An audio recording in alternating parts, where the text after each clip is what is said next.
नमस्कार दोस्तों।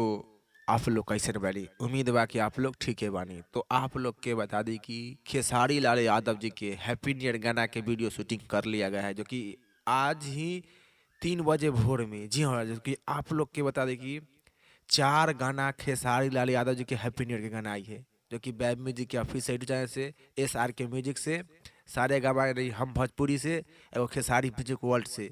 तो आप लोग के बता दें कि आज 3 बजे या कल 3 बजे आप लोग के खेसारी लाल यादव जी की एक हैप्पी न्यू ईयर के गाना सुने के मिली, जो कि आज ही 3 बजे। जी हाँ, जो कि आप लोग हमने के चैनल से बोले जानते कन्फर्म डेट आई, पूरा कन्फर्म है। बाकी 3 बजे आज ही आप लोग के सुने के और देखे के मिली, जो कि फुल वीडियो, जो कि सारे गामा हम भोजपुरी पर। जी हाँ, जो कि खेसारी लाल यादव जी के जो कि शूटिंग के दौरान जो कि विवेक सिंह लाइव आए बानी, वही लाइव के दौरान बोले बानी कि 3 बजे कल रिलीज हो जाएगा, यानी आज रिलीज हुई या कल, ओकर कन्फर्म अभी न बात। तो आप लोग हमने के चैनल से बनल है, जो कि कंफर्म डेट आई तो आप लोग के बीच में रिपोर्ट लेकर आए। तो इतना मालूम रखो कि 3 बजे जो कि सारे गामा हम भोजपुरी यूट्यूब चैनल पर गाना खेसारी लाल यादव जी के हैप्पी न्यू ईयर के वीडियो आ रहा बा। जी हमारे, तो आप लोग के इस रिपोर्ट के बारे में का राय बा, का विचार बा, आप लोग नीचे जरूर कमेंट बॉक्स में बताएं।